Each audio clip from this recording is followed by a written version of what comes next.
Good evening, everyone, and welcome to Ann Arbor Tonight at Home. I'm Zach Damon. We have a great show for you tonight. We have David Tamulevich and Libby Glover from Mustard's Retreat. We have a comic and friend, Andy Beningo, and we have Dan McPherson from Leaders Must Lead. Great show coming up. Yeah, it's interesting. This pandemic has kind of thrown all of us for a loop. And I saw a recent survey.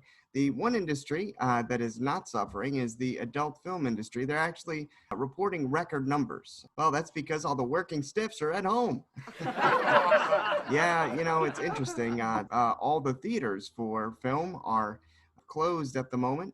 It's interesting because I'm sure when they do open, they're going to be showing no encounters of any kind. I've always wondered, and I'm sure all of you are too, how dating is going to work during this pandemic. And I don't know about you, but I think after this, the biggest pickup line we're all going to have is our vaccination record. It's interesting too. We're going through a lot of different changes and a lot of tough times, but I hope now we can pick a different term other than going viral. I don't think people are going to be using that anytime soon. But this is so different, you guys. I'm so glad to be back and hope everyone is staying safe, home, and healthy. So stay tuned. We have a great show coming up.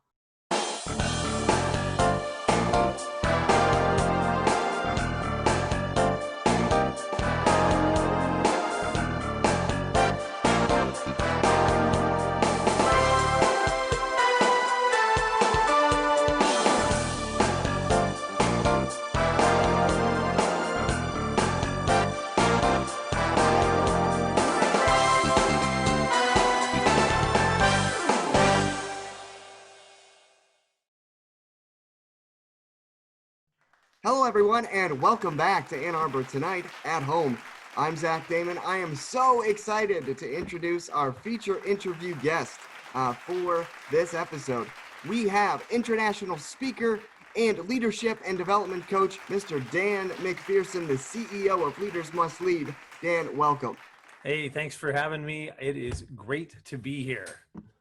Oh, wonderful to have you. So first of all, one of the things that I wanted to know is kind of, your background and how all this started for you. Coming from a small town in the Midwest, what was it that sort of stuck with you and sort of made you say, no, I want bigger dreams for myself and I really want to be someone that is an entrepreneur? So I like the small town feel, but I also like cities and I like new things. I've always had just this drive to learn more and find more and connect with more. And for me, my childhood was a little bit crazy. And as I went through all the craziness of my childhood, I ended up dealing with a lot of anxiety, depression, all of that. And it led to some pretty traumatic stuff, even a suicide attempt when I was 16. And coming out of that, I just recognized that your environment, who you know, where you are, that has influence, but it's your choices that can create change. And I just had a burning desire to make choices to move and do something else and find what I was meant for in the world. Awesome. Well, and then of course that led you to Ann Arbor and going to one of the best, and I am a bit biased, but the best public university in the country. Go Blue, I'm with you. Oh, go Blue, I love it. So the University of Michigan. And then from there, you worked in the corporate sector for a number of years, running sales teams, different things. But do you remember that moment that you said, no, what I want to do is really go on my own? Do you remember the day in the office you were sitting in when that happened? I remember two specific moments related to that.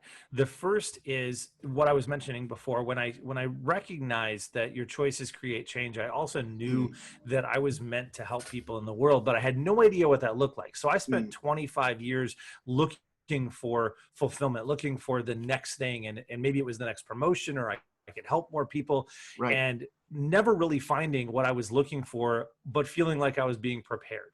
right. And then one night I was at karate. My son and I do take Taekwondo here in town. Nice. And we were there together. And afterwards, one of the teachers, Master Terry, who I have great appreciation for, came up and suggested a podcast. Now this sounds strange, but this is the inflection point. This is the moment where it all really started to get me out truly on my own. I Sure. started listening. I realized I hadn't been feeding in, and as I grew and got along, I started to realize, you know what?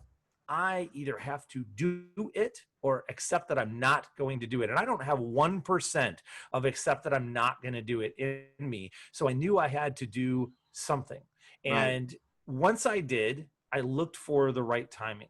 And when my boss flew in and sat down and offered me my third promotion in 5 years, I sat back, looked at them and said, what would it look like if I decline? And I resigned and walked away to jump off the cliff and start my own company and do what I knew I was meant to do in the world. Oh my gosh, that is amazing. And I mean, the fact that again, you had that dream and then you took that risk, because so many people I think they have a dream or they have an ambition deep in their heart, and I think sometimes that fear of the what if, right? Oh, for sure. Kind of gets to them. So the fact that you conquered that and are just flourishing with Leaders Must Lead is amazing. Well, I'll say this: conquered it maybe is a little strong. Like I am willing to go through it. One of the principles of my life that I've followed is I will always do what's right, even if it's inconvenient. Mm, I think so many people, and I deal with a lot of people who are considering decisions like that. A lot of mm, potential entrepreneurs, a lot of people who are out there potentially taking big risks, and I teach how to evaluate risk and make more effective decisions and make them faster. sure. One of the things that is true for me is that it's okay to have fear, but courage conquers fear, and courage is a muscle that you work on. So if you're willing to step through and do the right thing and do the thing that moves you forward towards what you're truly meant to do in the world to attain your North Star, then you'll take whatever steps you have to. Awesome. Yeah, I completely agree with you. I think, you know, I agree with you. I think courage is a muscle, like you said. And I think that the more that we can build it and exercise it, the better. So awesome. So I wanted to talk about something too with you, Dan, that I found pretty fascinating. But also, I kind of felt it when I read it about you and did some research. But, you said in your bio that growing up, you never really felt like you fit in. Yeah. And I was kind of wondering, where that came from, why that was, and then of course, how that, as well as the tough upbringing that you had. I mean, you came from very, very tough circumstances. I mean, at one point, your mother had hid you from your father for about 6 years or so. And then there was at one time too, I remember you telling me this in person when we met, but there was at one point where, I mean, literally your mother went hungry so that you could eat a half of a hot dog to be able to get through the next day. And so, I mean, those are just incredible, incredible adversities that you had to face. But the one that really stuck out with me too is sort of, again, the feeling of not fitting in. And I wanted to know, how you overcame that, because I think that there's a lot of us in some ways, right, that are unique, that have our own quirks and things like that. And I was personally raised with, hey, it's good to embrace differences. Differences are what set us apart, different things. But what do you have to say to those people that also felt the same way, that they don't fit in? I would say good. And I wouldn't have said that when I was younger, right? Mm, So when I was younger, I didn't feel like I fit in, and I didn't. I was different in virtually every way. mm, And I should mention it, you talk about my tough upbringing. I know hundreds, thousands of people that have had much more difficult upbringing than I have. And mm, there, as with anybody, everybody has a story, and right. there are pieces that connect, pieces that step out, pieces that shape us. I feel very fortunate for what I dealt with. But yes, I was hidden from my father. When we came back into town, we didn't have money, and my mother sold herself so that we had rent. And I stand here on her shoulders today for the opportunities that she gave me. Mm, I didn't fit in. I felt lost. That's what led to everything when I was a teenager. yeah. But as I look back, what I recognize is that it is about finding my story. It's about finding my future, my North Star, and Yep. following that. And maybe the single biggest thing that has helped me is something that's happened very recently for me, which is a complete realignment of my definition of success. I think Okay. we chase what we think other people want us to. We chase what sounds good. We chase what we think we should. And chasing isn't always great. I'm a Mm. goal oriented guy, so I like getting stuff done. But my definition of success a few months ago shifted from how can I get the next thing, or even how can I help more people, Mm. to recognizing that success is doing what you are meant to do in the world each and every day. And that what that means, it's pretty deep if you think into it a little bit. It means that if I am doing what I'm meant to do in the world today, I'm already successful. I don't have to become successful. I don't have to try to be successful. I can do my thing and I'm already there. And what that does is that creates a personal resonance. And once you have confidence and comfort in yourself, and you are comfortable in your own skin, a lot of the rest takes care of itself. Yeah. Wow. And I mean, I agree with that. I mean, I remember, growing up and being a teenager as well, and just feeling awkward and feeling, shy and bad about the differences. But again, once you do come to that maturity and realize, hey, what I'm doing is what I'm meant to do. I agree with you. I think your skin starts to fit, if that makes Yeah. sense.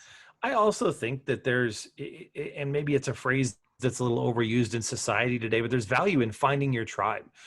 It's like when you go from high school, where I think most people feel like they don't fit in to some degree, to Mm-hmm. college, where you can always find a group that you fit in with if you're at a big enough college. At Michigan, with 40,000 students, I was able to find people that I connected with. And I don't know that I perfectly fit in there, but I found some of what I would call my people. And then I found people that I could connect with and learn and grow from. And if you have a growth mindset in your life every day, that you're looking to move forward every day, you will step past those differences and find your fit. Awesome. Definitely. And I believe that as well. So I wanted to shift back to just when you were younger and how you really talked about how you had always had a drive to do something bigger, always Yeah. had a drive to sort of make an impact, not just where you are in the community, but in the world. And of course, that drove you to starting Leaders Must Lead.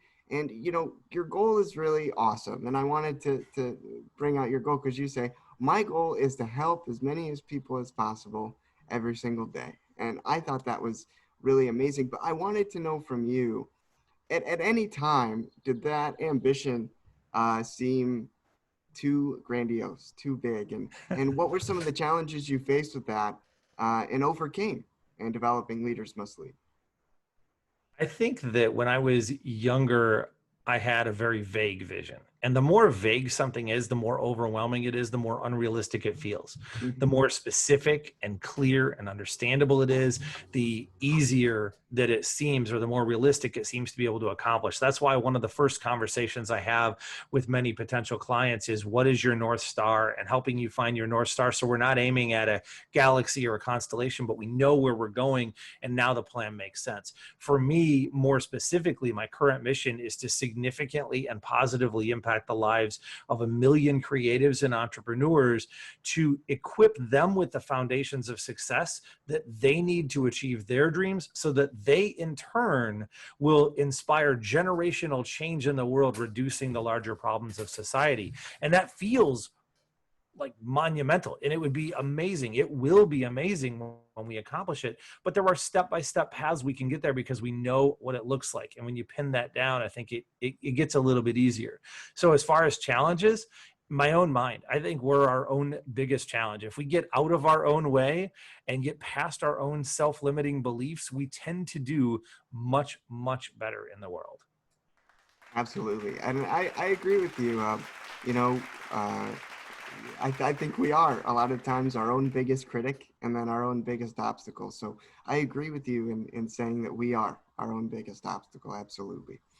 Shifting away from all these serious, in-depth questions, I wanted to know, because you're a fascinating guy. You've done tons of awesome stuff. You've traveled all around the world. But I wanted to know if there was one notable figure in history that you could sit down and have a meal with, who would that be and what would be served?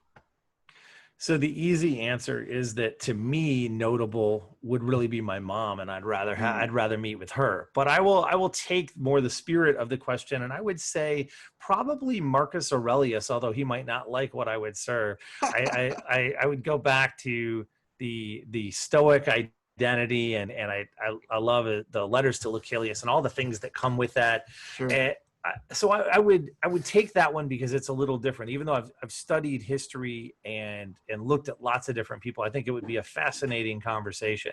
He would probably want something very plain and very boring. So I'm going to Okay. pick the food that I want, even though it might not match his. Of course. And I would say that really some of my very favorite food in the world is barbecue. And in fact, I'll give a shout out locally to Ricewood for their brisket. There And we go. that's probably the food that I would have. I like a lot of other things, but man, give me a good brisket and I'm all in. Heck yeah. That's awesome, man. And I'm a big fan of barbecue myself. I haven't tried Ricewood yet, but hopefully I can do that in the future for sure. Awesome. And Marcus Aurelius, what an awesome figure in history. I mean, wow. That's really cool, man. So the other thing too, I wanted to know, because there are uh, other, leadership and development coaches out there. So I wanted to know, what is it that separates leaders must lead from, others in that particular industry? I think there are some other amazing coaches out there. I've been fortunate to work with a number of them.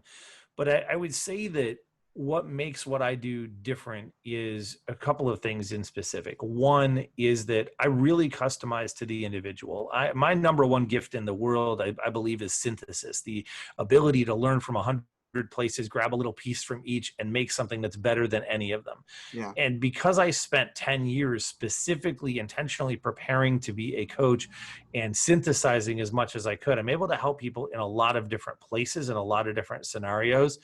But as I work with them, I provide the principles that are true everywhere and the practicals that are true specifically in their world. Mm. That means that if they're having a challenge, I'm not just grabbing a template. I have access to all the templates and programs, and I've probably been through virtually all of them, but I'm doing something that works for them. And the second difference I would call out is that when I work with people that are when I work one-on-one, I don't use any contracts. Because I never want someone to wake up and think I have to meet with Dan. I only want it to ever be I get to meet with Dan. And yet 94% of my one-on-one clients stay with me for more than a year, most of them for more than 3 years, and we get a lot of great work done. And I would say that the third, and then I'll leave it at that, is that I work on the things that in many cases are less sexy but incredibly important, things Mm. that are found truly the foundations of success. It's even our online platform that we have to help people, things like communication, time effectiveness, leadership, sales, how to make effective decisions, how to evaluate risk, how to hire people, all of these things that are a little more complicated to train, and most people don't want to because they want to say here's 4 months to $4 million, but that every Sure. single one of us need. And all of those trainings are taken from what 100% of my clients have asked us to do. Yeah. And so that's the other difference is I really truly give people what they need and not just a shot in the arm. I also wanted to know too, because you speak all around the world. You speak in front of big audiences. I wanted to know from you, are there any funny stories that you have being on stage or backstage of a speaking event that you can tell us? Well, the ones that I can tell are a little more limited, but yeah, I Okay. would say that that actually it's just one from something that I did. I've not historically used a lot of props Okay. in my speaking, and I Sure. use more now. I've found the value of it, and I have this stuffed animal Mm-hmm. that I use, and it's when I'm talking about the voice inside our head, right? The voice inside our head that really shouts us down.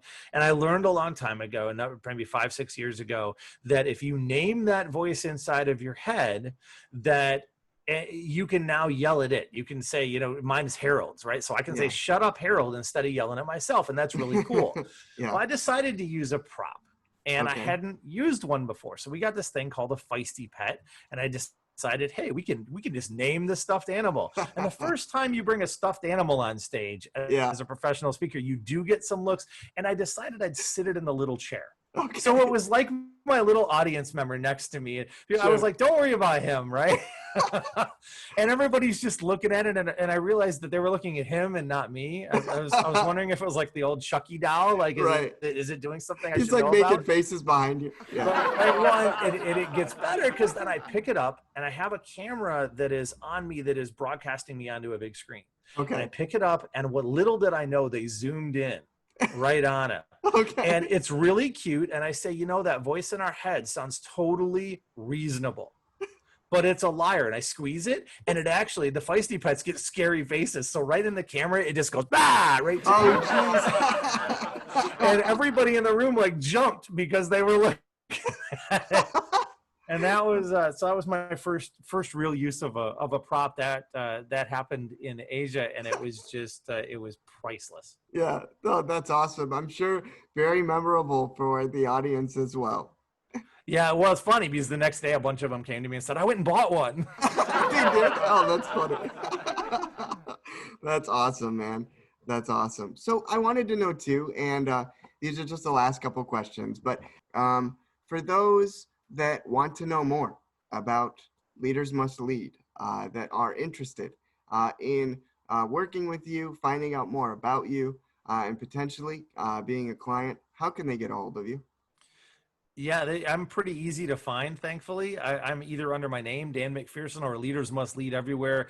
Probably the 2 or 3 easiest places. Go to leadersmustlead.com. You'll find a lot of information. You'll find a link to that Foundations of Success platform that I mentioned, where we actually have a free class on personal development. So for those who are looking to get better, this is exactly the training that I provide to all of my one-on-one clients in an hour-and-a-half class on personal development. It is completely free, and that's really cool. They certainly can connect on Facebook, but the Dreams Are Real Facebook group and the Dreams Are Real podcast are another place to hear incredible stories from around the world that validate that not only is your story the unique thing that you have that changes your world, but also that no matter where you're from, we have people from 20 different countries, no matter what your background, no matter what you've been through, no matter what your career, that your dreams are real, people matter most, and relationships are everything.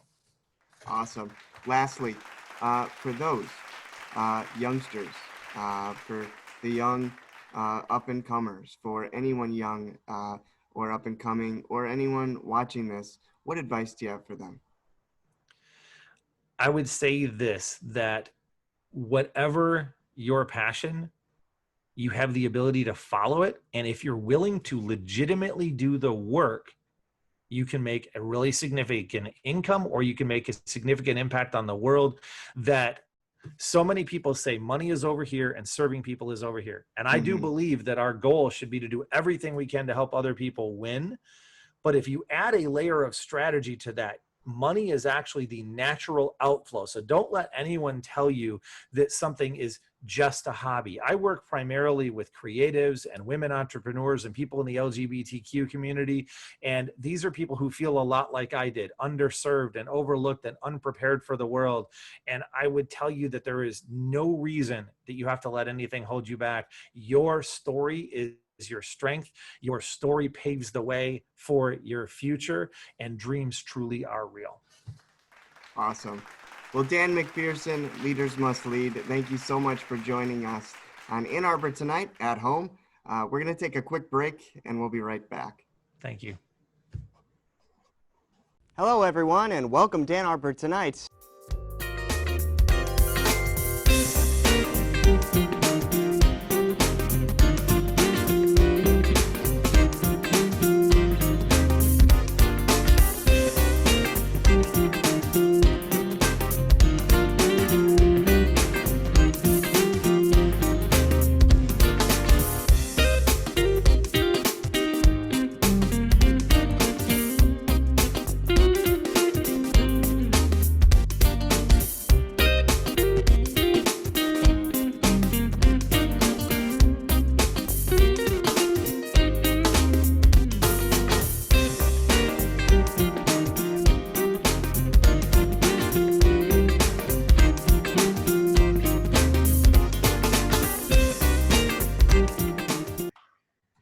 Hello, everyone, and welcome back to Ann Arbor Tonight at Home. I am so excited to welcome the one and only Andy Beningo. He has had just released a comedy special on Dry Bar Comedy. It's amazing. Check it out. Andy, so great to have you on Ann Arbor Tonight at Home. Hey, Zach, good to see you, buddy. Thanks for having me on the show, man. Oh, absolutely. I mean, first of all, completely different settings than you and I are both used to. So, that's all right. But I know. we're doing our best. We're used to just hanging out on the couch, having some laughs, and now this Zoom thing, like I said, I can never figure it out. It's like we were talking about before. It's like the minute you sign on, you can't figure out the audio. So you're doing this the whole time. Like, I don't know what and then I never know where to look. So my face is really close to the camera. Like, is this good live? I kind of back up like, no, man, I think we're all figuring it out. We're all trying to figure out what to do next. And it's good, man. You've been doing okay? Yeah, I've been doing great. Things have just been, like I said, different, but we're moving forward, and it's nice because I think with doing this, you kind of get to see everybody's personality in terms of their different backgrounds and stuff. It's interesting too. I mean, some people pop on and they're like literally like in the bathroom, and you're like, oh, did I catch you at a bad time? Or? Call back later. This is basically my room, and I'm basically hiding from I have a 4-year-old and a 6-year-old, so I'm like, this is the only secret safe space in the house. So man, for me, just quarantine, I don't know, like you, it's just been watching a lot of Netflix, I just watching those. I'm a big Marvel movie nerd, Nice. Okay. So I was watching this movie called Thor Ragnarok, which is like my favorite. And my wife, she kind of came in, she started laughing at me. She's like, really? You're 35, you're watching superhero movies? What do you do? And then she saw that guy, Thor, Chris Hemsworth. Oh, yeah. His shirt off. And this is the exact noise my wife made. She went, oh. I'm like, I've taken my shirt off many times in front of you. Not one time have I heard you go, oh. The best reaction I've ever gotten is like, oh, what are you doing? Put your shirt back on. Stop walking around the house like that. I'm like, all right. So can't compete with those guys. But she's been killing the quarantine, man. Like, it's like, because that's what I noticed. It's like people are either like really motivated or people are like not motivated. And I started off motivated, I was like, I'm going to write a ton of jokes, exercise. And then I found like a new brand of frozen pizza. I'm just going to chill out. It's over, man. Yeah. I'm done. I'm just going to lay on the couch for 3 months. It's going to be amazing. So like, she's been killing it. She's killing it. Like every day she wakes up, she's like, I need to eat healthy. I need to run. And I'm like, I need a milkshake. That's what I need. I need a milkshake and a nap. And I'm done. That's it. Well, you're gearing up. You're gearing up for the next thing. You got to have that sugar, man. That's right. I'm trying to get the carbs up for the big game. That's right. Now, have you seen Tiger King? I've seen bits and pieces of it, and that was like because it's like the big thing. Everybody's like, it's on Netflix, and we're like, what is this? And so we kind of just started getting into it, and that's what's crazy because like Netflix has got like 1 billion hours worth of stuff, right? Right. So we're slowly starting to get into it, but you've seen it, I guess, right? I'll be honest with you. I mean, where I'm at now, we don't have Netflix, so I'm not at my apartment. I'm not at the apartment building. My city life. So I'm out in the country now. Yeah. So we don't have it. And so no, I've been kind of, just to myself. Bummer, man. And I tell you, that probably makes it even more boring if you like you don't have like the tech, because like that's the only thing saving me right now is like internet.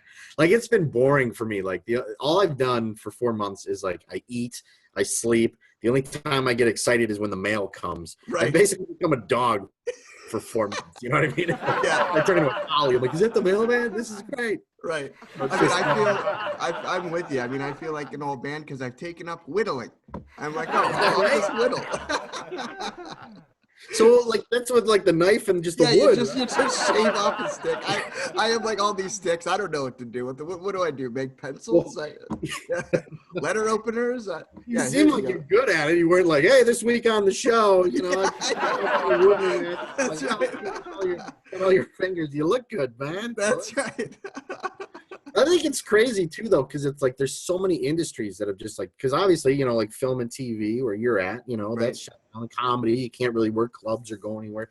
Right. And on the news, it's funny because they're like, basically all the industries have shut down. So they're like, well, just go find another job. Did you read that article where they go, just go find another job? Right. Like, what are we going to do? Like, do Exactly. you really want me working your construction site? You know what I mean? I know nothing about tools. I'd be the guy holding the sign that's like slow, stop, slow, stop. That's the only job I could do. Right. I'd be horrible at it because I'd stop people and be like, hey, let me run a joke by you real fast. Okay, that's good. You like that bit? All right, go ahead. Then I'd like turn the sign back around. That's all I could do, man. It'd be brutal. It'd be Oh horrible. yeah. Well, and it's funny too, because since it's been in quarantine, you've probably run into those friends, right? They're doing all these like home improvement projects. My buddy's building a new deck. I mean, I'm like, what? And so he's got all these tools, and he's like, yeah, dude, why don't you come help me? Like, come by. And I'm like, well, he's like, do you have tools? And I'm like, yeah, sure. And I like look, and I have like my old Fisher Price drill from like when I was 2. I'm like, I don't know, man. I don't think that's gonna work. You know what you could do, man? You could bring that whittle knife down there and just That's whittle the right. back to him, man. Just keep it out for him. Right. That's what you have to do, man. Exactly. Just Yeah, but literally. it's definitely been different, man. But you know, like I said, hopefully in the next little while it'll get back to a little bit normal, and Right. you know, hopefully we'll be back. And but yeah, it's just trying to find stuff to do, man. Like my wife, she like every summer they do a garage sale, and it's like Oh, okay. a huge garage sale. Like we did the one last year, and you know, I'd rather like donate everything, but my wife's Sure. like, well, think of all the money we're gonna make at it. And I was like, yeah, think of all the money. We made like $8.42 like the whole weekend. I'm like, all right, let's just go to Taco Bell. Let's just that's the only thing you can do. So Exactly. but yeah, just trying to figure stuff out to do. But Yeah. but it's good, man. Glad to hear you're doing good. Thanks, man. So, and how did this work with the kids? Were they like homeschooled and stuff? Well, I'm lucky because they're little, you know, like my son is 4 and my daughter just finished kindergarten. She's Okay. 6. So it like basically school stopped in like March, and then like we've pretty much been doing the homeschooling thing, which is Okay. like it's different if like, you know, because I used to be a substitute teacher. So Oh, it's like okay. different when it's like your other people's kids, you know, Yeah. you just tell them, and then like my daughter, she'll just throw like a temper tantrum in the middle of the living room. And I'm like, that's not in any teaching books. I don't know. Just figure it out. So, but no, so yeah, like everybody, I think we're all just kind of figuring out if there's even going to be school in the fall, or you know how Yeah. safe it is to go back. But you know, it's like I said, just basically a big waiting game with everything. So Yeah. trying to make for me, it's nice because you know, being a comic, I'm on the road like 40 weeks a year. So this has Right. actually been a little vacation, just be home with them and just watch them grow up and Exactly. watch them cause all kinds of trouble. But you know, it's been Yeah. good. Yeah, man. So, and I'm curious too, because I've asked some other friends of mine about this, and their Mhm. perspective was pretty interesting. But I wanted to know your perspective from it as well, because it's important. I mean, for us performers, and especially the stand-up scene, Mhm. what do you see down the road? I mean, do you see clubs opening back up in a slower pace? Yeah, I think, well, you know, just being a big history nerd, if you look at history, you know, they had like the Spanish flu in like the Yeah. 1918, right? And Yep. then and what happened basically after that was the Roaring Twenties, right? So Yeah. everybody went out, they were, you know, partying and, you know, just going out and stuff. And so I'm kind of hoping that the same thing kind of happens Yeah. because, you know, you can only watch Netflix so often, you know, That's you have to right. watch so many shows. There's nothing better than just the live aspect of comedy. You know, it's Right. just the energy in the room and just people, just the idea of being out is great. So what I'm thinking is hopefully whenever they come up with a vaccine or whenever they say it's okay to go out, I think Yeah. comedy's hopefully going to explode again. And the same thing with movies Right. and TV. I think everybody's just going to be excited to you know just be back in locations and being able to do stuff. So that'd be my guess. You know, I think like I said, comedy will explode once we're all able to get out again. So That's right. We'll be so excited. We'll all be making bathtub gin, and we'll all just be partying. exactly, it's gonna be crazy. For sure. But no, that's awesome, man. Again, just super excited, for you and the things that you're doing now, especially. So talk to me about this dry bar special too. I Oh mean, yeah. you've done some great things with them, and that's been huge. That's awesome. So what's going on with that? Yeah, thanks so much. So I taped the show. I taped it last year, and it had kind of like the initial release where you could like download it on their Dry Bar app, and you could Yeah. download it off of my website and everything. And then they just released it to YouTube. So if you want to watch the special for free, you can just watch it on YouTube. And it's funny because they kind of moved the special around a little bit just for like advertising Sure. or whatever. So Sure. like the middle is in the front, but it's still, I think you still get the idea. But Sure. it's so funny because you work all these years to do a special, it's like 10 years of like prep stuff. And, Right. the special comes out, you get so excited. And then you read the YouTube comments. Yeah. And you're like, all right, like the first YouTube comment I got, it was hilarious. All it said was fat. What?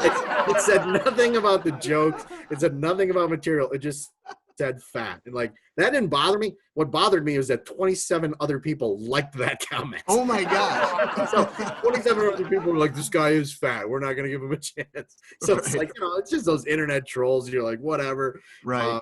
But like I said, I was happy with the way it turned out. And so hopefully people tune in, check it out. And if you're tired of watching Netflix, tune in and have some laughs with it. But it was great. It was a great experience. Everybody at Dry Bar is really nice, and the crowds are great. So it's overall just an awesome experience for sure. So yeah. Awesome, man, and well deserved too. I mean, you've put in a lot of work, a lot of time. For other comics out there, especially right now, is it important to keep writing during this time? Yeah, I think so. I think that was kind of the plan. Is like, hey, we all have like 6 months off. Let's write a new hour. But everybody I talk to is like me. They're all like, well, we don't know when we're even going to get a chance to go on stage. So I think it's good. Like I got a couple of little sets throughout Michigan, these outdoor shows, which are great, because I know a lot of people are like really nervous about social, like the social distancing and Sure. just being indoors. So the outdoor ones are great because, everybody's spread out on the lawn. And so that's really been nice to just kind of have like, basically it's almost like it's not completely starting over, but it's kind of like that. Come out like a notebook of like, all right, I got like 4 pages of stuff and that I've been writing, but you're like, I don't know if any of it's good. So Sure. It's kind of nice to just go back to the process of just throwing it out there and so yeah, anytime you can write, that's kind of the key to all of it, I think. So yeah. Absolutely. And doing shows outdoors, I mean, have you had to battle the elements at all? Is it like weird to do that? It's raining. Like, hey guys, hold on a second. You look like one of those like, down. yeah, you look like one of those like news weatherman. It's coming down, but we're still here. So anyway. No, actually, I've been really lucky. I've done like 2 shows already, and every single one has just been like, because you don't really know what the crowd like either, because it's like they've been locked in. But I found like the crowds are they're excited to be out and Cool. excited for just some sort of live comedy. And then like, yeah, luckily we haven't had any like rainstorms or anything Good. But yeah, it's been working out okay so far. So yeah. Nice, man. Nice. And I know you're a huge hockey fan, so Mhm. hockey's back. Who do you expect to win the cup this year? I don't know, man. I'm excited for it. It's going to be interesting because nobody's been doing anything for like 4 months. Right. Like, first of all, it's funny because they're like, it's in bubble. Yeah. They're doing it in the bubble, and it's like, I thought it was like they were playing that bubble hockey game. Remember the arcades? I remember that. And I'm like, that's how they're going to settle the cup. Like Sidney Crosby's just playing like I'm like, this is awful. Right. And I'm like, oh, I'm an idiot. It's just the bubble satellites. Right. But no, it's crazy because like the first games were like last night, and if you watch it, it's like watching drop-in because guys are missing passes. All these goalies haven't played. They're giving up like 5 goals a game. Jeez. But I mean, I don't know. It's such an interesting bracket. I mean, I would probably put my money on the Blues again, just because I think they're such a tough, defensive team, and obviously being the champs, they're going to be hard to knock off again this year. So yeah, it should be fun. But it's great to at least get a little bit of normalcy back again. So it's cool. Just jokingly aside, can I talk about the fact that you actually had a career moment? I've had a bunch of them, man. I've been really lucky. Last little bit, I did. Well, first of all, I did. Darren McCarty was doing some stand-up shows, which was really cool. So I got to work with him a couple times, and that's crazy because, like I said, I remember watching him score the game-winning goal. Yep. As a kid, and then you're telling jokes with him. So I think it's called like the Slapshot Comedy Tour or something like that. I get to do some shows, but yeah, got to meet Steve Eiserman. Oh my gosh. Which was the coolest thing ever. Just was doing this little charity event, and Nice. and Nice I guy? was like, oh, he's the best. He was like the big, because it's like I'm nervous, like I was kind of walking, I was kind of talking to the lady with who was running the program. Yeah. And I kind of made a joke. I'm like, is that line for like people that want my autograph or whatever? He's like, actually, no, that's like a meet and greet with Steve Eiserman. And I like freaked out. I was like, that's my hero. He scored that goal. And she was just kind of like, all right, would you like me to introduce him? And he was so sweet, nicest guy ever. And I was just like staring at him the whole time, like, you're Steve Eiserman, you're my hero. That's but awesome. I couldn't have been nicer. And I was kind of joking with my wife where I said, like, because I just did this like giant tour up in Canada, and then I met Steve Eiserman. I'm like, I must have somehow made like a deal with God where it was like, you know what I mean? Like, you're not going to do stand up the rest of the year. You're not going to watch hockey. You can't eat at a restaurant, but you get to tour Canada and meet Steve Eiserman. Like, deal. I will take that every time. Dude, that is amazing. That was kind of cool. So what is your favorite hockey movie? Do you have a favorite? Oh, there's some good ones, man. Like I obviously you could go with like the classics with like the Mighty Ducks, like those are great. There's a movie, and I wish you could watch it because you don't have Netflix out there. There's a movie called Goon with the guy who played Stifler from the American Pie movies, and he's just like this thug who goes around beating people up, kind of like Slapshot. And it's hilarious. They did 2 movies, Goon 1, Goon 2, and I love watching those, man. They're fun. Yeah, great movies. I'll check them out for sure, man. Cool. Well, Andy, thank you so much, man, for joining us on Ann Arbor Tonight, the at-home edition. For everybody that wants to follow you and continue to check out what you're doing, how can they find you? Yeah, easiest way is just my website, andybeningo.com. You spell it Beningo, and Beningo was his name. And he's got just on social media at Bingo Comedy, pretty much everything, Instagram, Twitter, Facebook. So appreciate you having me on, man. Always good to see you. Hey, absolutely. Stay healthy, stay safe. And folks, if you get a chance, check out Andy Beningo. He is the best. So wonderful stuff. Thanks so much, Andy. And we're going to take a quick break, folks, and we'll be right back. Hello, everyone, and welcome to Ann Arbor Tonight.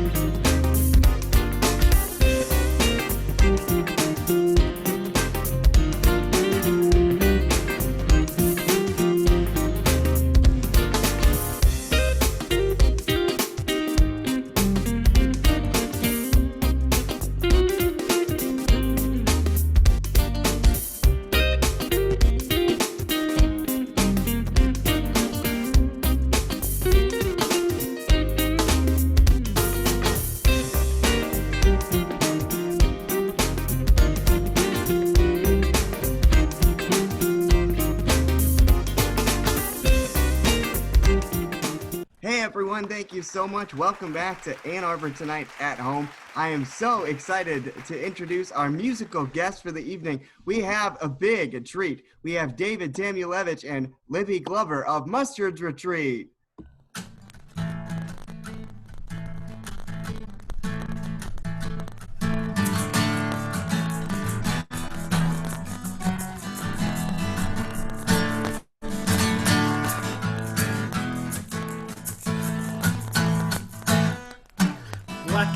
Crossed my path today. I was restless, down and blue. I wasn't looking for an answer. I was just hoping for a clue. The cat said, I learned this long ago. It's a truth that you can trust. Sometimes you're the bug, sometimes you're the truck. Do yourself a favor and make your own.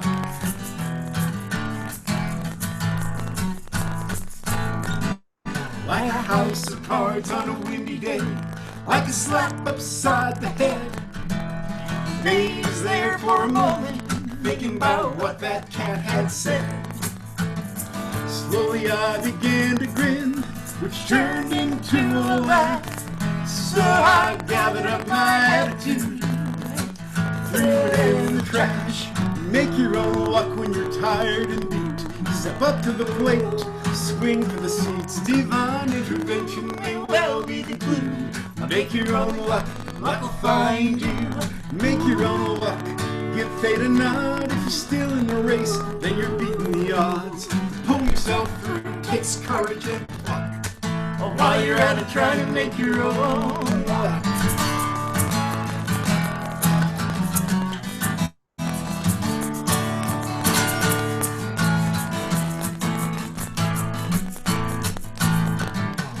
All have spent time rolling down that lonesome blue highway.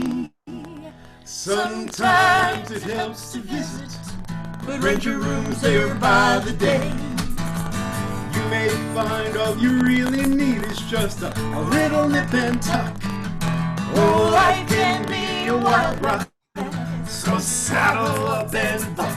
If you're looking for change, you don't have to look far. It's not round the corner, it's right where you are. If you're caught in the rain, you be a duck. Ruffle up some feathers and make your own luck. Make your own luck, first you got to apply. Stick out your thumb, you may get a ride. In the end you'll find when it's all said and through. Make your own luck, luck will find you.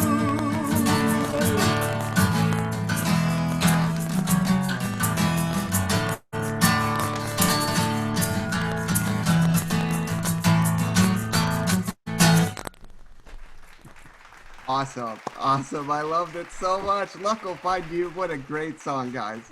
Wonderful. Thank you. Well, you know, after 45 years, it's Who else is going to make your luck for us? That's right. That's right, guys. I love it.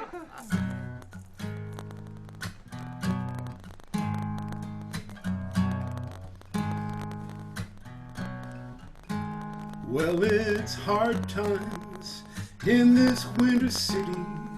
Though the falling snow kind of makes it look pretty. Colored lights, Christmas coming on. Well, they shine like stars and then they're gone. Sidewalks echo full of restless feet that are keeping time with that city beat.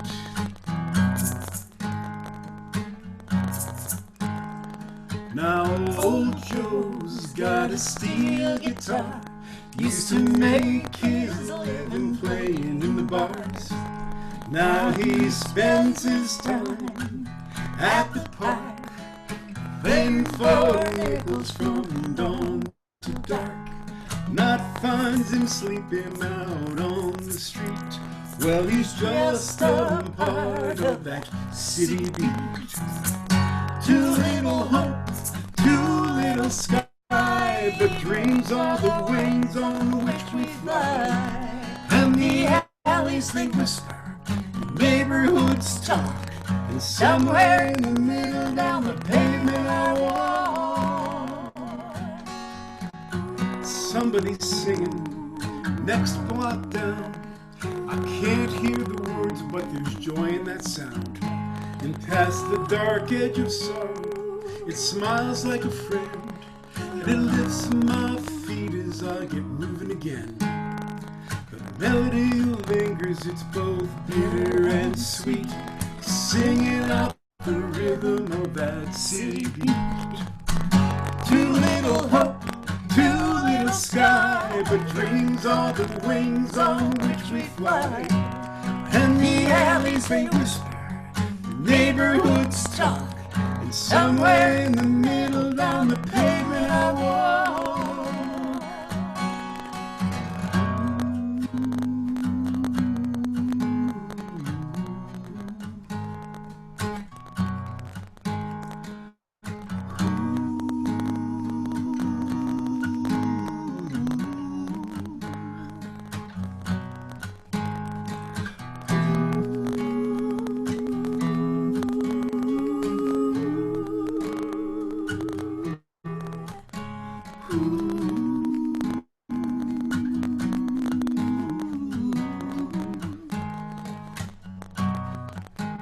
Well, the morning's hazy, full of fog and steam. It swirls and disappears like some elusive dream. And the city fills in a long deep breath, and it takes you in and you do your best. The story's always changing as it plays and repeats, and it keeps in time with that city beat.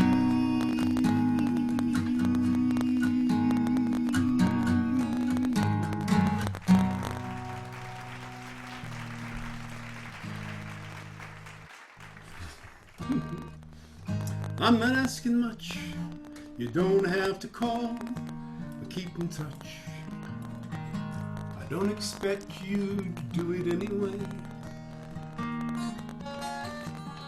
There's something left, but it's mostly over. A few more lines, a little older, and a bed that's all your own at the end of the day. Part of me remembers summer wine and winter's embers, and the laughter of the children as they played. All my friends tell me, forget it, there's a new life, go and get it. Part of me remembers anyway. Well, it's sad how blind we are to things gone wrong till they've gone too far, and there's nothing that can set them straight again. And it's a funny place to stand, worn out hearts and empty hands, with your best friend there, still too far away. Part of me remembers summer wine, winter's embers, and the laughter of the children as they play. All my friends tell me, forget it, there's a new life, go and get it. Part of me remembers anyway.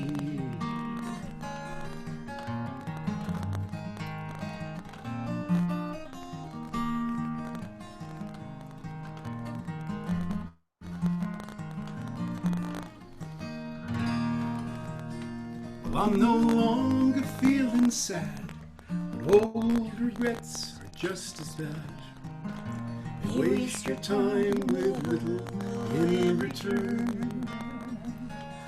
That's not to say I don't remember, but it's like the sun in late November that tries to warm you through the cold. All the while it's getting old, and part of me remembers summer wine and winter's embers, and the laughter of the children as they play. All my friends tell me, forget it, there's a new life, go and get it. Part of me remembers, part of me remembers, part of me remembers anyway.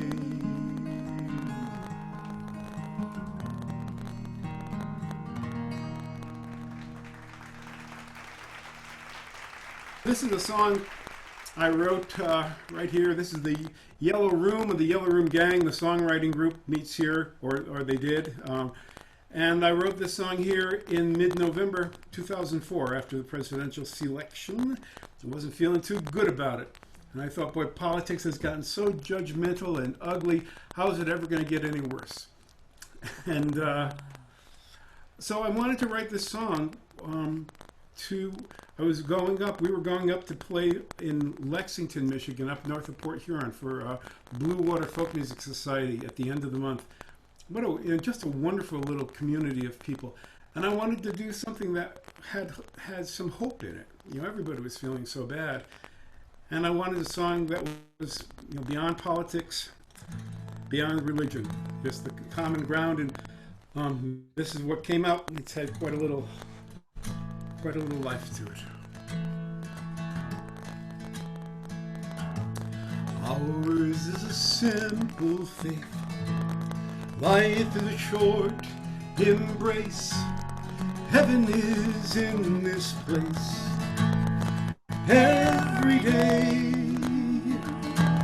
hope is the ground we till. Make each day what you will. Thankful for dreams fulfilled. Every day.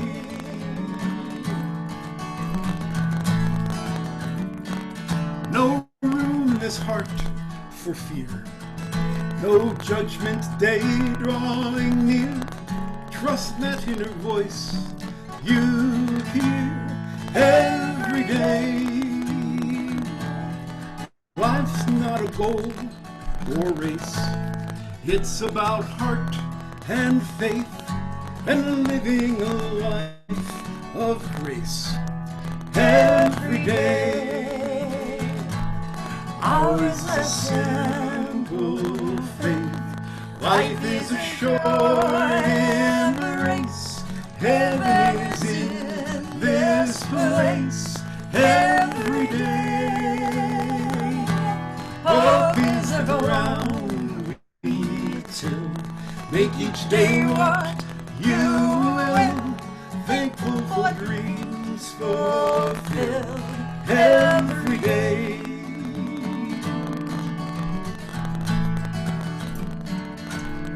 Trust is an open hand, making an honest stand, rooted here in the land every day.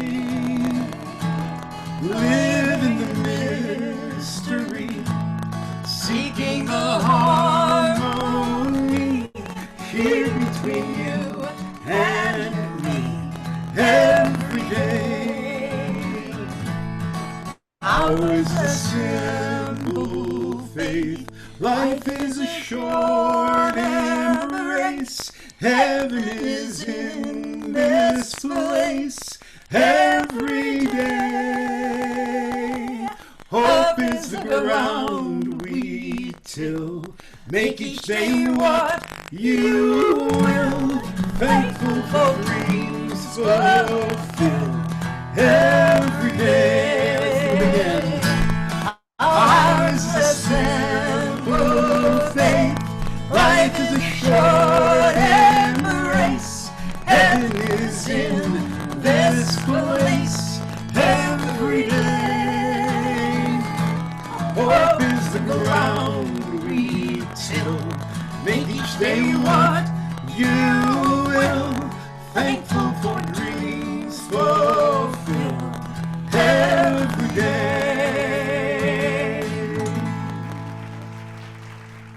Hello, everyone, and welcome to Ann Arbor Tonight.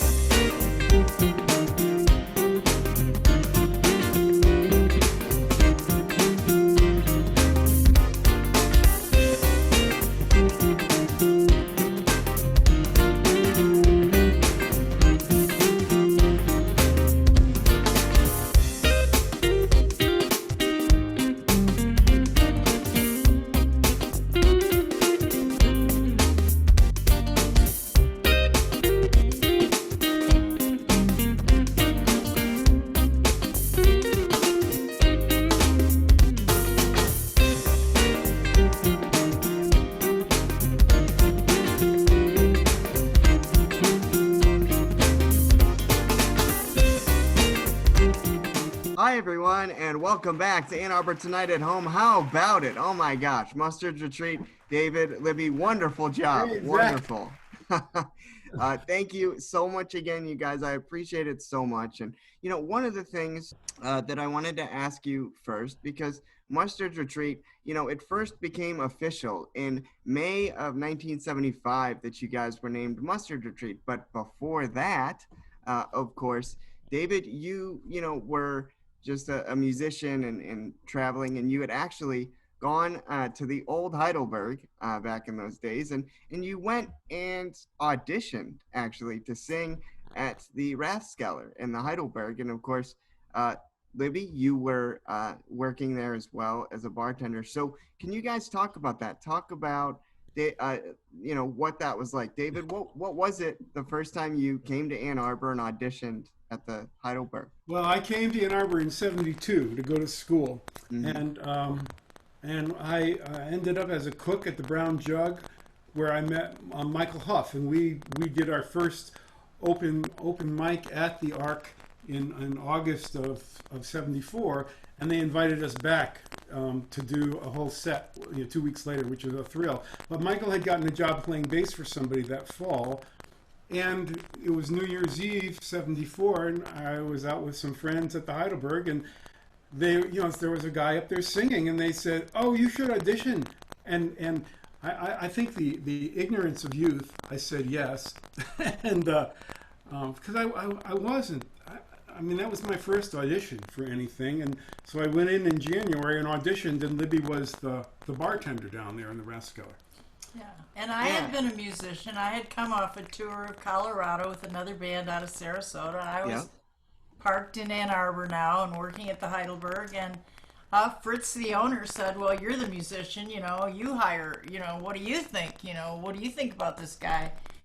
And he was playing all the same songs that I really dearly loved, and it was clear he was raw, but he was so darn cute, and he just pulled it off. And I just told Fritz to hire him. I mean, little did I know what would transpire over all these years. It was a fate. It was kismet. And, to have this guy as my friend for all these years, I just love him so much. I'm so proud of him, But that's how it started. And I would go up and sing in my dirndl or my lederhosen, in between rushes. My manager would come down, take over the bar, and then I would jump up on stage. And we, it was 5 nights a week, 4 hours a night. So that was my first gig, 2 months. But I really... And he was better after the 2 months. Yeah, you would hope so. And then Michael got the job after that. We had him audition, and we all started singing together. Then we sat in with him. And it started getting very, very popular. Yeah. The three of us there, and we just we decided by May. I worked February, March, and Michael's gig was April, May. But by May we were singing together all the time. And people were coming in the Rathskeller. I mean, we were bringing them in, so we took over Friday and Saturday night. You guys for the years. Wow, that's awesome. So the name, because everybody asks, Mustard. I worked at the undergrad library at U of M when I first got here in '82, and my supervisor was named Nancy Mustard, and I was just learning to play guitar, and so she showed me, just a slide,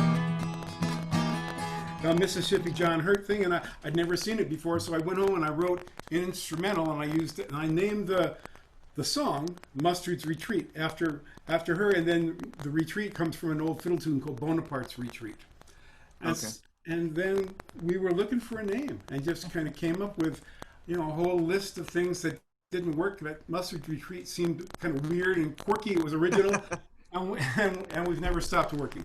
Yeah, no, that is amazing. And of course, I mean, what a journey, you guys have had. And of course, Libby, I wanted to ask you too, because, you took a pretty big break. I mean, you had performed with them, with David and Michael for many years, and then you left Ann Arbor for a very, very long time. And well, I'm a coastal person. I was a sport fisherman. I really liked barrier islands. I liked tourist towns. I was in food and beverage. I wanted to work at a little fish house. Yeah. A little seafood restaurant. So that's what I did for 20 years. I was in the Galveston area. And then before that, I was Savannah. And before that, I was in Isla Mirada in the Florida Keys 3 different times in my life. So I was busy serving fish and chips to people.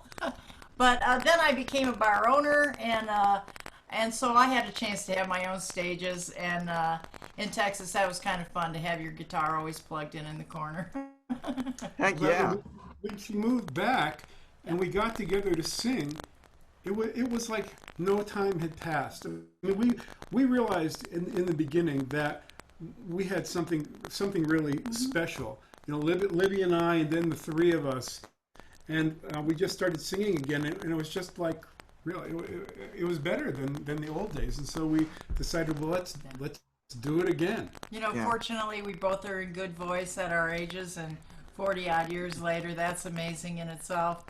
And so, you know, let's just keep this Mustard's Retreat ball rolling. Absolutely, and you guys have done a wonderful, wonderful job. Now, I'm curious, you guys, since starting at the old Heidelberg in the Rathskeller, have you ever been back there to play? Sure. We did come back to play. So, you know, I think the last time was in the 80s, but we do go back and have dinner there. Oh, yeah. So. Oh, awesome. I've been friends with that family since the beginning, and yeah, though they don't own it anymore, we're always in touch, and it's been a wild ride. Never did I realize when I walked into that German restaurant how it would change my life. Absolutely. Absolutely.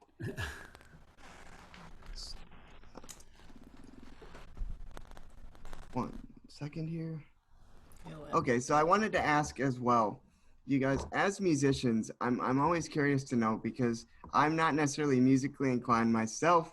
That's not my realm of arts, but I love music. And so I wanted to ask firsthand from you, what is the hardest part of the songwriting process to you? Is it writing the lyrics or performing the songs? It's staying consistent. Writing songs is like a muscle. Like you're in training, and everybody says that it's true that when I can do that, you just get better. It is like you're flexing a muscle, and there's muscle memory.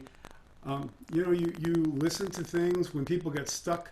I know people who let me learn a Beatles tune. Let me learn something by somebody else who's totally different than you, and that kind of jogs something loose. But really, it is just staying at it. And for me, I grew up in a very musical household. My mother was a classical viola player, and my sister played piano, and so I always was hearing music, not necessarily lyrics, but music is just kind of you know, in my DNA. So I always write the music first, and that suggests, hopefully you work at it, that suggests lyrics. Awesome. And I'll say the same as a vocalist. Well, how do you get to Carnegie Hall? Practice, practice, practice. But consistency is something that I utilize too as a harmony singer, and I do depend on David to keep track of how he's singing it so I can blend in well. And that comes from my background in choral music, my schooling, and the fact that I came from a school system that was well funded in the arts in Flint, Michigan at the time. Yeah, I was just going to say that you are a Flint native as well. And I am a proud product of the Flint public school system at its prime. There we go. Wonderful. So you were talking about food and having dinner at the Heidelberg. So this is an interesting question, and I just like to know, because you never know. But if you guys were able to sit down with any musician in history and have dinner, who would that be, and what would be served? You know, I said Lowell George. And this is just right off the top of my head, because I could say so many. Right. But for some reason, and the next thing that came into my mind is the fact that he was considered a musician's musician. You know, I always liked that. Mm. And he didn't, and I think Catfish. Catfish, really? Actually, wow. I should have said a Dixie chicken, but I think catfish would be served. Fried catfish. All right. Wow. I have to tell you, I don't think I've ever had fried catfish before, but now that you mention it, I'll have to try it. You have to come over to Libby's house, and I'm a pretty good cook. Absolutely, we'll do it. It'll be great. It'll be great. And we can do a cooking session. Right. Oh, that would be so much fun. That would be so much fun. I would love it. And for me, the musician was a good friend of mine, Utah Phillips. He was one of the standard bearers for the folk music scene in the 70s and 80s. He was just so, you know, he had gotten messed up early, and he was over in Korea, and the war messed him up, and alcohol messed him up, and he got himself straight, and realized, he was out in Utah, and someone said, you love America, and you love the people. You may not like the government, but you love this country and these people, and that sort of turned his life around, and he became an advocate for just the average Joe, and he was a consummate professional. He was incredibly funny and great guitarist and a great songwriter, but he and again he would tell these puns. People would just be rolling on the floor, but they were all an entryway to the heart, to the real thing that he wanted to discuss, and he had such passion and vision and compassion that I would just like the time to sit down again with him and say, what do you think about what's going on now, Utah? let me know what to do. Zach, I'd like to say something right here about our friend Peter Yarrow, who we're very fortunate to stand on stage with and sing. And if you are going out to a younger crowd who do not know Peter Yarrow, other than the fact that he wrote Puff the Magic Dragon and you love that song since you were children, I would hope that all of you get a chance to hear some of his inspiring words over the years and songs over the years, and know that he's live streaming a lot on Facebook. He's in his 80s now, and he's just a pleasure to listen to and hear from in these times. So it's like a balm to listen to Peter Yarrow. So I encourage your audience to take a listen to our great friend Peter Yarrow. Yes, absolutely. He lifts people up. He gives you perspective. He gives you hope. I mean, after that last presidential election, we were doing a show with him up in Traverse City, and people were shell shocked, and people came up to him in tears saying, we needed this tonight, and that's what he provides. He's a real humanitarian, and again, much like Utah Phillips, he's focused on people, people before profits. And if you got a chance to see him, I saw a virtual show the other day, and he asked people. He said, "Well, would you prefer that I sing or that I talk?" and people filled the chat, and it was 50-50 because what he has to say. I mean, he is again consummate professional. He is fun and entertaining and quick and witty, and he just zings you right in the heart and lifts you up. I will definitely try to point get that him out on as the show. well. That would be great. That would be wonderful, guys. If Arbor would tune in. If you can put in a word for us and let him know, and then I can get in touch. I would love to have him. But one of the things too, I wanted to ask you, Libby, as well as you, David, because David, you quoted it very, very well, and the quote has always stuck with me ever since I had seen it. But you had said folk music at its heart is defiantly hopeful. And I thought that was an amazing, amazing quote. But I wanted to know why, in both of your minds, why does that quote ring true with folk music? Well, in my case, I came from, the bitter saga of the Vietnam War. And there is a change had to come about in some form or fashion.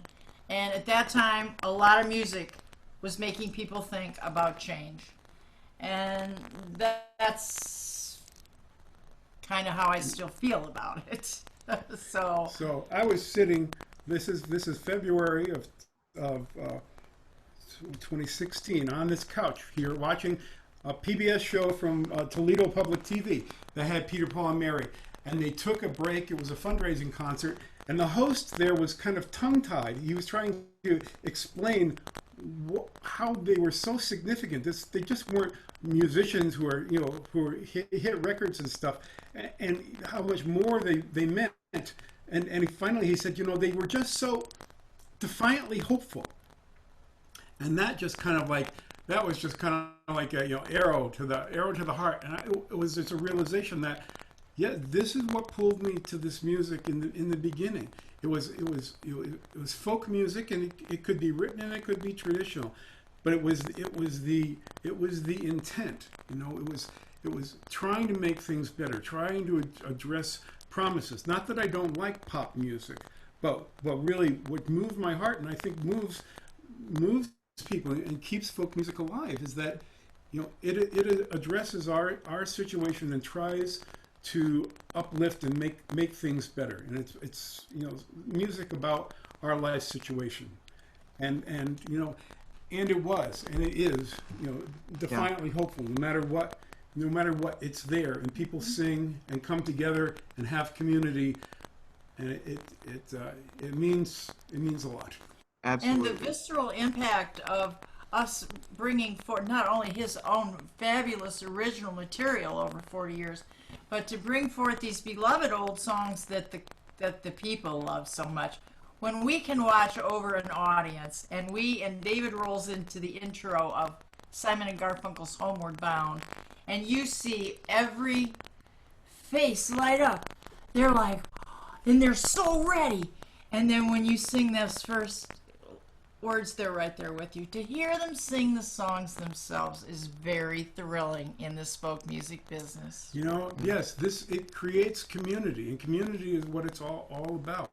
I always tell people, around the folk circuit, we're glad to come in and do a concert for you, but there are hundreds of other really great performers who could come and entertain your crowd, and they would walk away pleased. The real important thing is that you have established a community that comes to your venue, and they are the most important thing. And just like Absolutely. the Arc here in Ann Arbor, we're so lucky to have that. Oh, absolutely. And Ann Arbor's lucky to have you, and Michael as well, and everything that you guys not only have done musically for, the folk community, but also for the city of Ann Arbor, and the great things that you do. But I wanted to know, too, from both of you, how has this unfortunate, because as performers, we're doing everything right now, not in studios, not where we're used to right now. And so how has this been adjusting to this for both of you? Well, I'll start it off, but I'm going to swiftly turn this over to David. There is a learning curve. You have to pay attention to what new is coming out every minute to keep yourself up there. I love the fact that this Zoom presentation kind of is level footing. We're all on an equal footing. All artists are kind of in equal footing. The audience is elevated to, as we kind of put it, first row status. They're right there in front of, they're closer than they've ever been to you, even though there's a screen and 500 miles apart. And so I'm finding this very compellingly visceral and real. And I'm getting back from those audience members what I need. As the mirror goes on and you sing and they respond. So I'm getting it from this format. But David's the one who has sunk in and invested himself in the knowledge. Well, learning, it's a lot of technological learning, but especially these Zoom concerts, it's extraordinary. We have fans from the 70s at the Heidelberg who have not seen us since then. Wow. And there they are, up in Oregon or down in southern Alabama, or that we have not seen. I asked one woman who used to come in the 70s. I said, "What are you doing now?" She said, she was going to school here, and she said, "Oh, I'm retired and writing a book." So Yeah. And what we like about Zoom is we open up the Zoom half an hour before the show. And so we get to see everybody and talk with them and introduce them to people. I think it's thrilling. And then we have people from we had somebody in a couple of times from England, somebody who's using our song about volunteers. And she came and she works with the food bank over there, and got to introduce her to the audience. It really is about community. And the Ithaca, New York people are sitting with the Columbus, Ohio people are sitting with the Rochester, New York, and they're all in one room, and it's like, oh my gosh, there's two faces that don't belong together, but I'm looking at them right there. It's amazing. Oh, that's awesome. And that leads me into one of my final questions for you guys. So for those that want to know more about what you're doing, what Mustard Retreat is doing in terms of the concert series and different things, how can they follow you guys? How can they keep in touch with you? Well, Facebook, we have 3 pages on Facebook because I'm not technologically adept to combine them. So, but you look us up on Facebook, Mustard's Retreat, and Libby Glover, David and, Tamulevich. and that has the most recent news and upcoming events, and that's where we the concerts get streamed there and on YouTube, and we do Zoom concerts, or mustardretreat.com. And that's our website. No apostrophe there, though. Mustardretreat.com, and that has a lot of historical stuff. It has all of our recordings that you can get, and just send us an email. I mean, David at mustardretreat.com can put you on the email list as well. Awesome.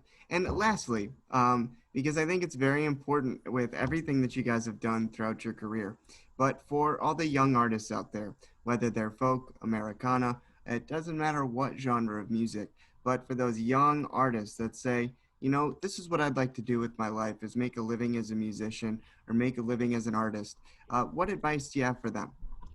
Be honest.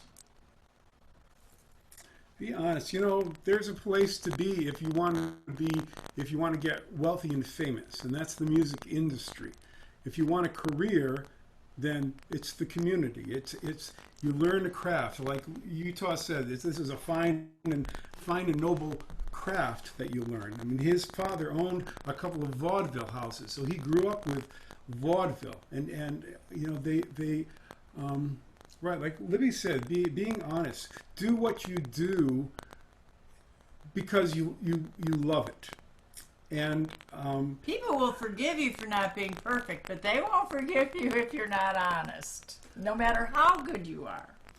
And you know, I think it is I don't know. You know, I'm also a music manager and booking agent, and I've spent 40 years doing this with people and counseling them. You know, it is pretty much not a place to look to make a living. You know, but it can be. I mean, we do 50 to 60 shows now a year, which is like a lot, and it's always fun. But we don't make a living at it, and I don't know. I think that making a living, I don't know. You know, I could come on and do a whole night about this, but right. But be honest to yourself. Love what you're doing. Get good. Rehearse. When people ask Tom Paxton, "How do I have a career like you?" and he says, "Get good." and that's really it. You know, you go, you do open mics, you work on your work on your playing and on your writing, and you learn, and the songs will lead you. The audience will tell you. You know, if they want to come see you play and they're after your songs, that tells you that you've gotten somewhere. Wonderful. I make my bank sign autographs sometimes. Wonderful. No, guys, thank you so much. Wise words, definitely. Be honest, get good. I love it. Well, I want to thank David Tamulevich. I want to thank Libby Glover. I want to thank Mustard Retreat for joining us. We're going to take a quick break, and we'll be right back. Thank you, Zach.